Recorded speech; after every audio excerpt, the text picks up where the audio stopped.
নমস্কাৰ। কিছুদিনৰ বিৰতিৰ পিছত আমাৰ ইউটিউব চেনেল মটিভেশ্যনেল লাৰ্ণিং বাই সুৰেশ শইকীয়ালৈ উভতি আহিছোঁ। যোৱা 2 বছৰৰ অধিক কাল অসম জ্যেষ্ঠ নাগৰিক সন্মিলনৰ সভাপতিৰ নিচিনা গুৰু দায়িত্ব বহন কৰিবলগীয়া হোৱাৰ কাৰণে এই চেনেলটো সক্ৰিয় কৰি ৰাখিবলৈ আমি অপাৰগ হৈছিলোঁ। তাৰ কাৰণে সহৃদয় শ্ৰোতা বন্ধুসকলৰ ওচৰত আমি ক্ষমা বিচাৰিছোঁ। এতিয়াৰ পৰা প্ৰতি দেওবাৰে পুৱা আমি বিভিন্ন বিষয়ক লৈ এই ভিডিঅ'টো চলাই ৰাখিবৰ কাৰণে আপোনালোকৰ ওচৰত প্ৰতিশ্ৰুতি দিছোঁ।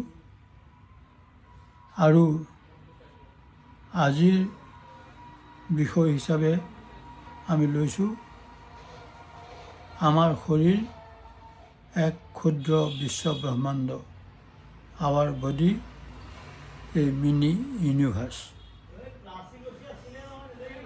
মোৰ জীৱনৰ 83 বছৰ অতিক্ৰম কৰাৰ যি অভিজ্ঞতা হৈছে, তাৰ পৰা এটা কথা মই বুজি পাইছোঁ, আমি আমাৰ এই বিশ্ব ব্ৰহ্মাণ্ডত থকা গ্ৰহ নক্ষত্ৰবিলাকৰ সম্পৰ্কত যিমান জানিবৰ কাৰণে আগ্ৰহী, কিন্তু আমাৰ দেহৰ ভিতৰত থকা এই ক্ষুদ্ৰ ব্ৰহ্মাণ্ডখনৰ বিষয়ে জানিবৰ কাৰণে আমি একেবাৰে উৎসুক নহওঁ। এই উৎসুক নোহোৱাৰ পৰিপ্ৰেক্ষিতত আমি অনেক সময়ত আমাৰ শৰীৰত বহু বিশৃংখলতাৰ সৃষ্টি হয় আৰু তাৰ কাৰকবিলাক আমি বুজি নাপাওঁ। আমাৰ দেহটো এক ক্ষুদ্ৰ বিশ্ব ব্ৰহ্মাণ্ড বুলি এইকাৰণেই কোৱা হয় যে ব্ৰহ্মাণ্ডত থকা গ্ৰহ নক্ষত্ৰবিলাক কিছুমান কাৰ্বন, অক্সিজেন, নাইট্ৰজেন, হিলিয়াম ইত্যাদি মৌলেৰ সৈতে গঠিত হয়। আমাৰ দেহটো ঠিক তেনেধৰণে এনেবিলাক মৌলেৰ সৈতে গঠিত হৈছে। সেইকাৰণেই আমাৰ বৈদিক শাস্ত্ৰত এটা কথা আছে যে আমি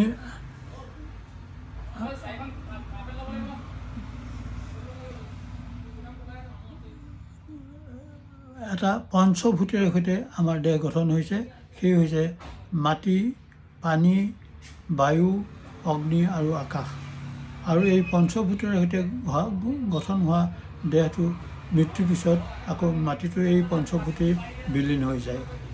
আমাৰ জন্মত পিছত আমাৰ দেহটোৰ সম্প্ৰসাৰণ হয়, এটা সময়ত সংকোচন হয় আৰু এটা সময়ত আমি মৃত্যুৰ মুখত পৰোঁ। আৰু গ্ৰহ নক্ষত্ৰবিলাকৰো বিগ বেং থিয়ৰীয়ে হওক বা যি থিয়ৰী হওক, এটা সময়ত আৰম্ভ হয়, তাৰপিছত সম্প্ৰসাৰণ হয়, তাৰপিছত সংকোচন হয় আৰু তাৰপিছত মৃত্যু হয়। কিছুমান যে আমাৰ কৃষ্ণ গ্ৰহবোৰ আছে, সেইবিলাক তাৰেই কিছুমান এই কথাৰ উদাহৰণ হিচাপে চিহ্নিত হৈছে। এনেবিলাক কথাৰ কাৰণেই আমাৰ দেহটো ক্ষুদ্ৰ বিশ্ব ব্ৰহ্মাণ্ডৰ সৈতে ৰিজনি কৰা হয়।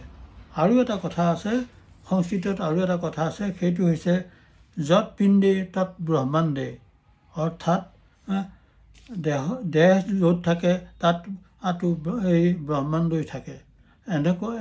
সেইকাৰণে আমি এই দেহটোক এক ক্ষুদ্ৰ ব্ৰহ্মাণ্ড বুলি কওঁ আৰু আমি এই ক্ষুদ্ৰ ব্ৰহ্মাণ্ডটোক জানিবৰ কাৰণে সদায় চেষ্টা কৰি থাকিব লাগে।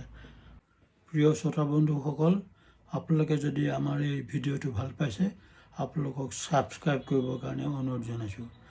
তাৰোপৰি আপোনালোকৰ লাইক, কমেণ্ট ইত্যাদি আমাৰ প্ৰেৰণাৰ উৎস হ'ব। ধন্যবাদ।